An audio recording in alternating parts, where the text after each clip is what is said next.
Salut à toutes et à tous, c'est Antoine, bienvenue dans cette nouvelle vidéo. Aujourd'hui, nous allons voir ensemble comment gérer ses émotions.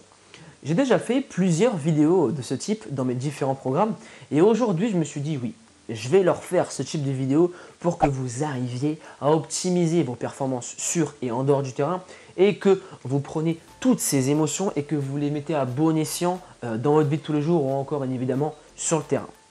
Les émotions, tu sais, ça fait partie de nous. On ne peut pas les enlever, on ne peut pas arrêter d'y penser. Non. Et c'est justement pour ça qu'à travers cette vidéo, je vais t'expliquer comment les gérer. Le premier point, trier ses émotions. C'est-à-dire, si une personne aujourd'hui te dit oui, Mamad, Toto, Momo, arrête de penser. Non, c'est impossible. Nous ne pouvons pas arrêter de penser, nous ne pouvons pas nous empêcher de penser, mais nous pouvons trier nos pensées et arrêter de les croire, justement. Oui. Et comment le faire tout ça?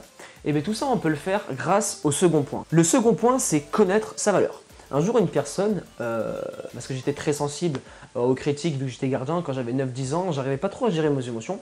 Et une personne m'a dit, tu sais Antoine, aujourd'hui, si tu apprends à connaître ta valeur, tu pourras trier les critiques, les émotions négatives pour que sur le terrain, tu arrives à gérer tes émotions et que tu arrêtes de croire toutes ces pensées négatives. Car comme je te l'ai dit et je te le répète, c'est scientifiquement bien évidemment prouvé, l'être humain est fait pour penser. On ne peut pas s'empêcher de penser, mais on peut arrêter de croire toutes ces pensées négatives. Donc, apprends à connaître ta valeur en faisant un diagnostic quotidien, en apprenant à te remettre en question en permanence et tu verras que lorsque tu sauras ce que tu vaux vraiment, tu te diras d'accord, toi tu peux continuer de me critiquer, toi tu peux donner ton opinion, j'en ai strictement rien à faire car je sais ce que je vaux.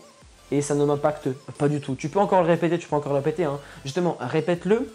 Je me sers de ton énergie pour la garder pour moi et pour la mettre sur le terrain. Mais ça, c'est le point qu'on verra en suivant. Troisième point, économiser ses émotions et son énergie. Comme je te l'ai dit, une personne va venir te critiquer, une personne va venir te pointer du doigt sur le terrain en disant oui, t'es pas bon, t'as fait une boulette, patati patata. J'économise mon énergie et mes émotions en ne répondant pas à cette personne et toutes ces énergies qui m'envoient, je les trie bien évidemment, je prends ce qui est positif. Par exemple, ce qui est positif dans la critique, c'est qu'une personne va me donner son intention, va me porter de l'intention, donc je vais me servir de ça. Tout le négatif, je le mets de côté. Donc, j'économise de l'énergie, je me sers de l'autre pour en redonner aux autres, mais d'une manière positive. Donc, surtout, ne réponds jamais aux critiques, ne réponds jamais aux personnes qui n'en valent pas la peine. Économise-toi au maximum, car sur le terrain, tu dépenses beaucoup d'énergie. Vu que tu es un bosseur et que tu as investi en toi, tu travailles aussi à côté en musculation, sur terrain, motricité et vitesse. Donc, tu as déjà beaucoup d'énergie à vendre sur le terrain. Tu ne vas pas en donner aux personnes qui n'en valent pas du tout la peine. Et en parlant de cela, en parlant d'énergie, c'est là où on va arriver bien évidemment au quatrième point. Le quatrième point, c'est la méditation. Alors la méditation, qu'est-ce que c'est?